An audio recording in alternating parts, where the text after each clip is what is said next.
All right, we're back. We made it. Oh, hopefully I didn't drive too many people away. Hopefully I didn't come across as a complete lunatic. And hopefully some of the insights into the videos were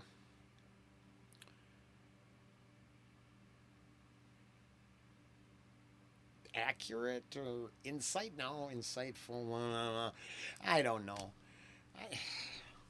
I just hope I didn't drive too many people away. I started as just being,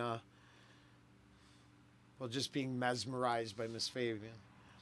And now I have a completely different viewpoint.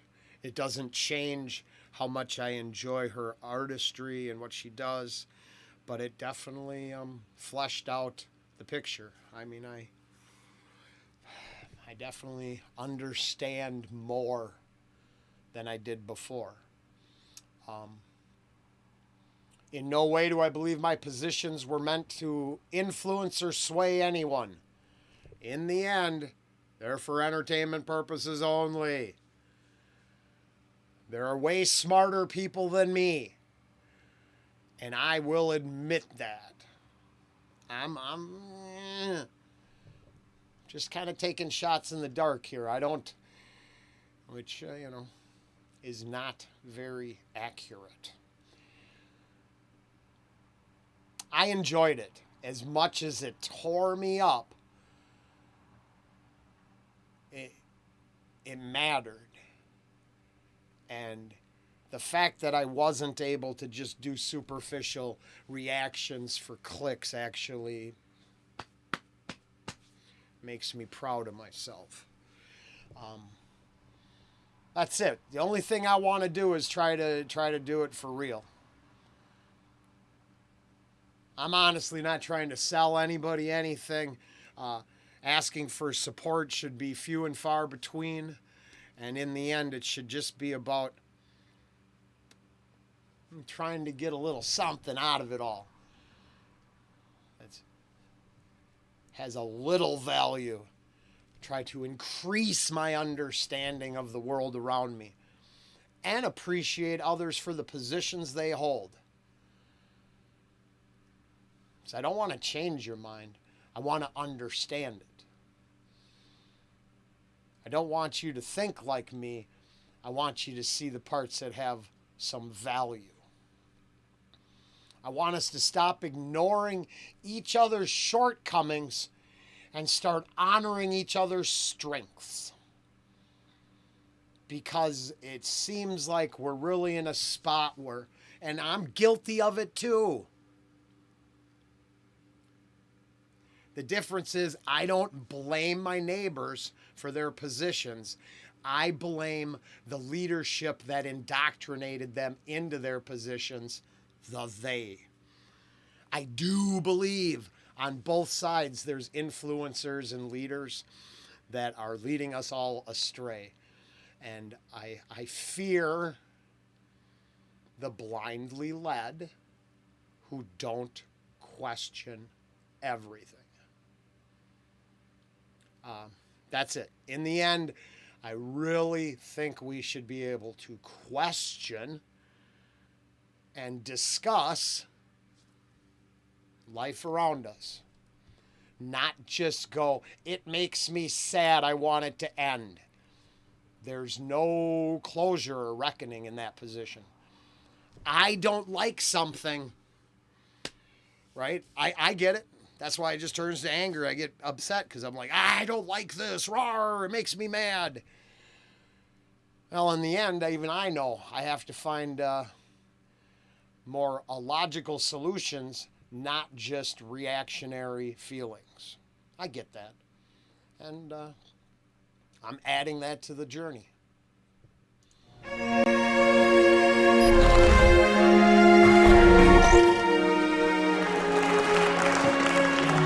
Je voudrais reprendre le dialogue.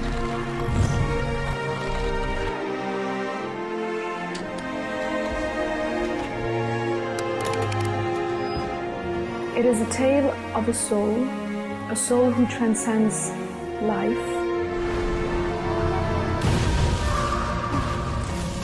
and carries experience, wisdom, and knowledge through the lives.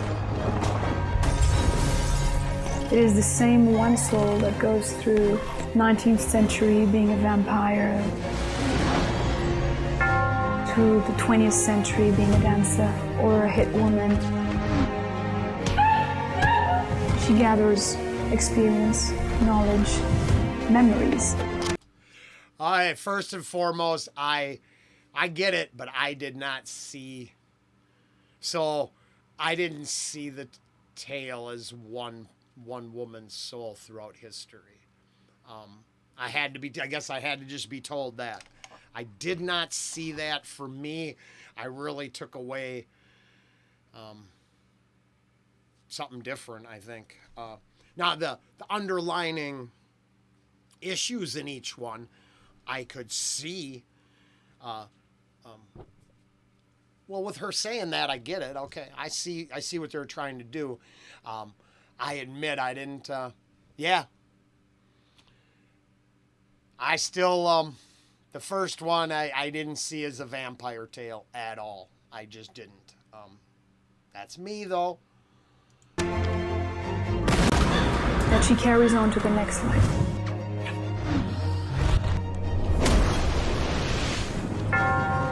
Until the final time, the final moment, well, she recalls all the lives as the essence of what she has been as a human being.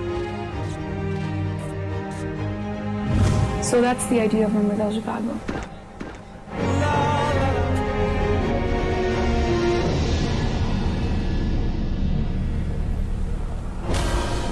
В этом фильме я позволил себе рассказать о тех проблемах, которые безумно меня тревожат уже большое количество лет.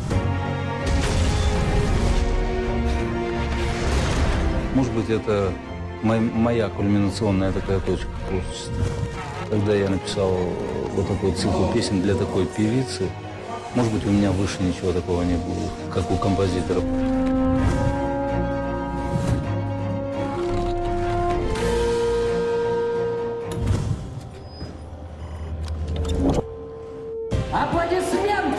Во всем мире очень редко снимают картины в жанре музыкального кино, когда целый фильм снят на основе одного музыкального альбома. В первую очередь потому, что подобные картины никогда не окупаются. До нас на это решился, в общем, Pink Floyd и Милленхаммер. И уж тем более в СНГ никогда не делали ничего подобного. Тем не менее, продюсер проекта «Мадемуазель Живаго» Игорь Крутой был настолько впечатлен совместной работой с Ларой Фабиан, что пошел на риск и предложил ей сделать подобный проект вместе. That guy is quite special in this project. Not only did he write the whole music, but he took this bet. He said, I believe in this. I believe in Badoyev's vision. I believe Badoyev, me and Lara will make something different, and I want to invest in this. In a period where music does not sell anymore. Она была из тех певиц, для которой написать песню, музыку – огромная честь для любого автора, тем более для любого автора, живущего на постсоветском пространстве, да. Снимать картину Игорь Крутой пригласил Алана Бадоева, который имеет репутацию неуравновешенного, необузданного и даже немного сумасшедшего режиссера.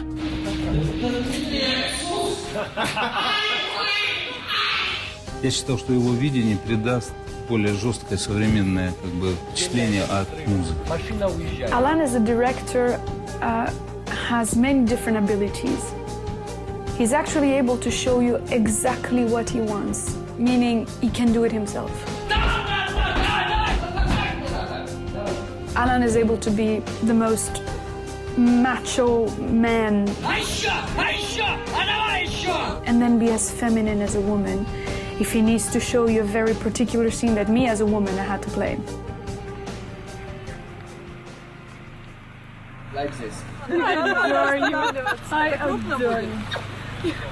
The only man on earth who is able to make a brick look sexy. «Мадемуазель Живаго» создана на основе... And that, well, that right there doubles down on what I think I've said quite a bit. So, I want to honor her acting. The problem is she wasn't an actress.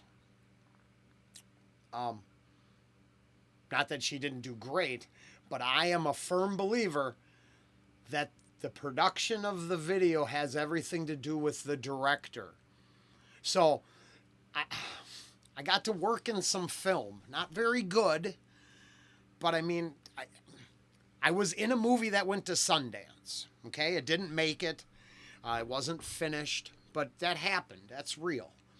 And I got to make a few movies. Like I said, not very good, but I did. And honestly, for the most part, one person tells everybody what to do, say, act. You don't make your own decisions. If you're a good enough actor, you just do what you're told. And you are recreating the vision of the director. Now, it doesn't mean people can't talk and they can't collaborate, and I don't know. I'm not far enough into it yet. But I definitely believe that what we watched was the production, was the director, mostly the director's vision. And just from this so far, I think this says that that's very true. И последнего альбома Лары Фабиан, европейской... I'll finish that thought before we go on, because sometimes it's the money. So, I think a lot of places movies get made and the producer who can influence the director, so then you have a producer who made the film, really, and a director that takes orders. I'm a fan of the directors who have total control. You are seeing their vision. And I don't know enough yet, but that's what it seems like we're getting here. Everybody involved seemed like they trusted him, which is cool. And I got a lot of, I think I said that. I have a lot of respect for the artistry of filmmaking. So even though it touched me in certain ways, the art was exceptional. «Мадмуазель Живаго» создана на основе последнего альбома Лары Фабиан, европейской музыкальной звезды.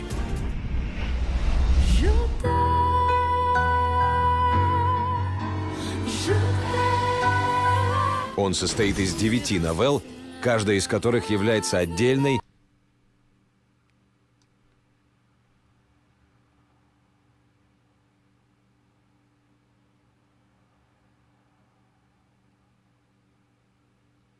завершенной историей.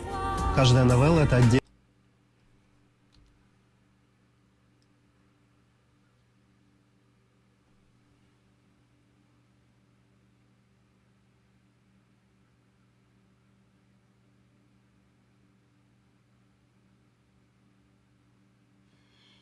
What is that one?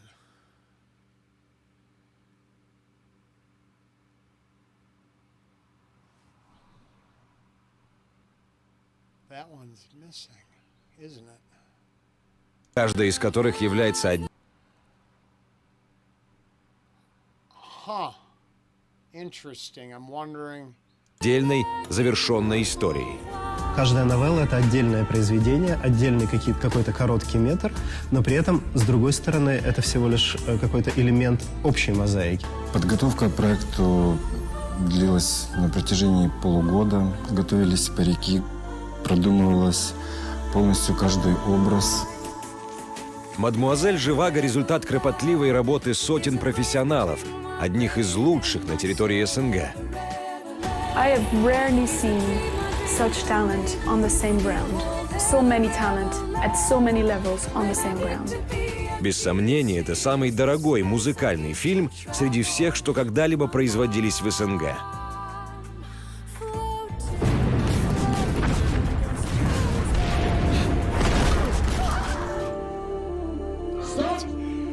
Okay, that's a hell of a stunt. Just to be fair.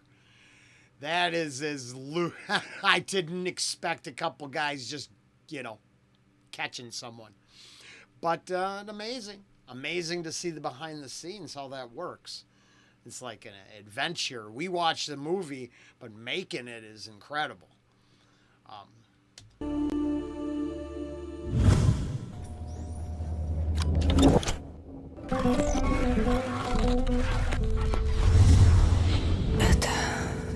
История темной любви. Первая жизнь, которая всплывает перед глазами знаменитой певицы – жизнь падшей от любви женщины. Режиссер не клеймит ее, как у нас принято, позором, а напротив воспевает ее, тем самым сознательно бросая вызов обществу. Съемки предполагали ряд откровенных сцен, наверное, самых откровенных в жизни Лары.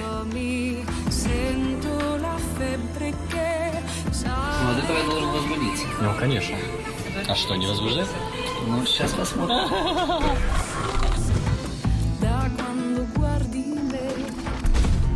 Для Алана было очень... Oh, does that take away the power?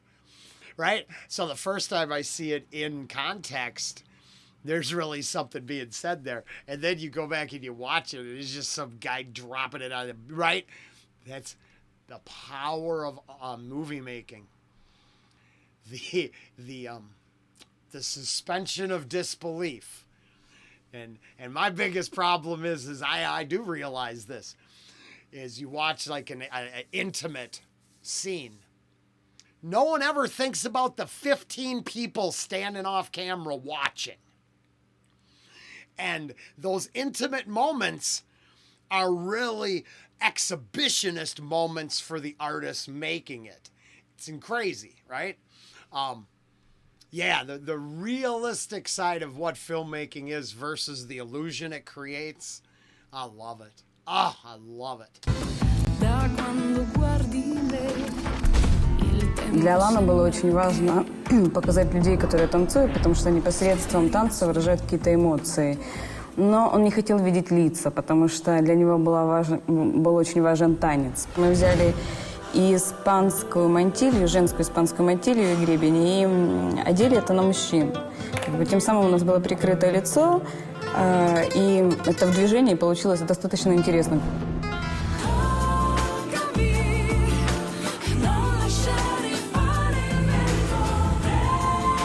Получилось выразить эмоцию через обнаженное тело и через детали костюма.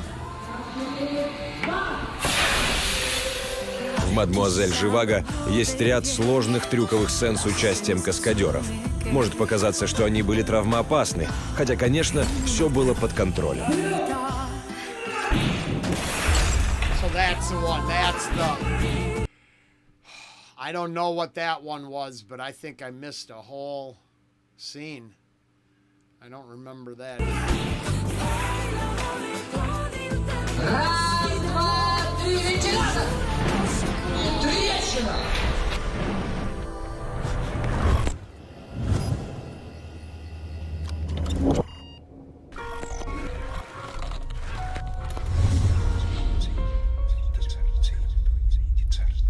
Событие одной из прошлых жизней отсылает нас на 2 столетия назад, в царскую Россию. Эта новелла предлагает альтернативную версию событий, описанных в великом романе Льва Толстого «Анна Каренина». В этом фильме нет ничего случайного. Вот кажется, какое имеет значение, как взлетает пыль. А вот имеет. Оля мне принесла охапку, да 10, по-моему, разных кучек сухой листвы, перетертого камыша, какой-то пыли темной, пыли светлой. И она принесла мне ведро одуванчиков и сказала, у нас еще 2 мешка есть, если тебе надо. Дело в том, что каждая пыль разлетается в кадре немного по-другому, что влияет на восприятие зрителям картинки и в конечном итоге работает на ту идею, которую закладывал режиссер.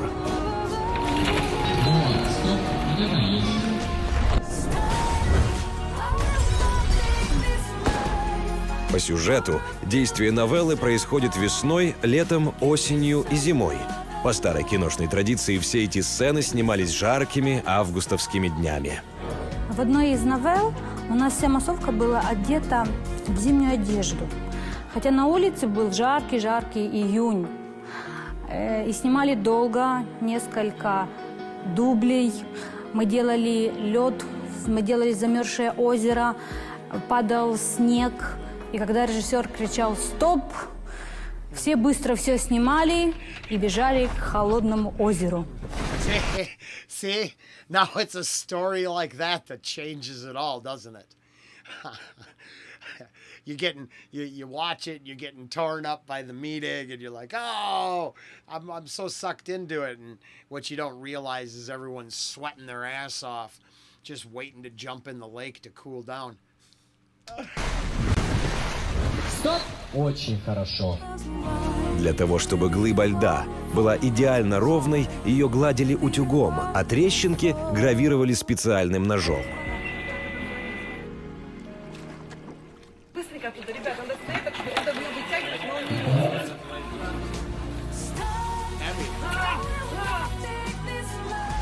That's kind of interesting how they did that. I figured it was all CG, so the fact that they made a practical effect by putting her in the tub, that's very cool. I like practical effects. Слава колесо. Тормозим! Достаточно, спасибо.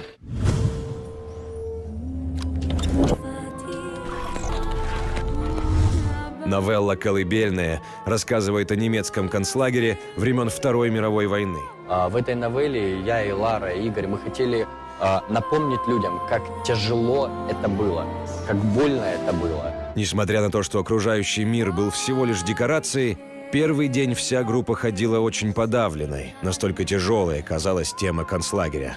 Первое, что сделала Лара, когда попала на площадку, она расплакалась. Когда она попала в концлагерь, она расплакалась, потому что очень многое в ее жизни связано с этой темой. У Лары какие-то ее дальние родственники были в концлагере, и какой-то флешбэк произошел. I am convinced, I don't know why, that I was in a camp. Because every time I see something like that, or I'm in contact with it, I collapse. Even on TV, they show me camp or they show me a prisoner, and I start having tachycardia. I start feeling really bad. So I am sure that I was in there. Съемки этой новеллы стали одними из самых масштабных. Художники и декораторы в 15 километрах от Киева построили настоящий концлагерь и засыпали его снегом. Что не смогли сделать художники, доделали специалисты по компьютерной графике. Мы это все превратили в зиму. Здесь, там, где была зеленая ткань, мы разместили один из бараков.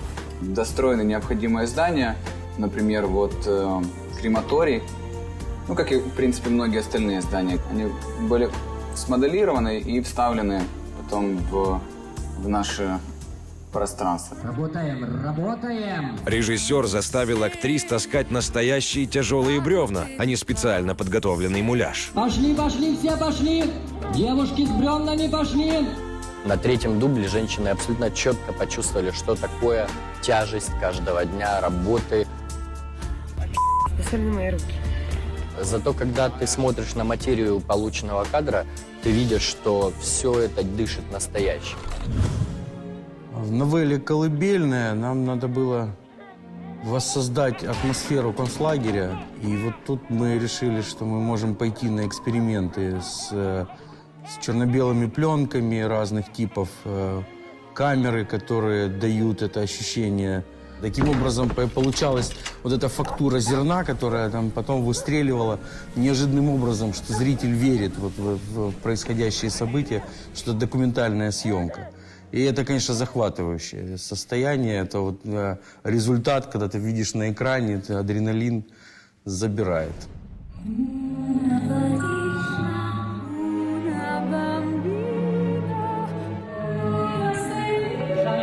I can't accept that humanity let that happen.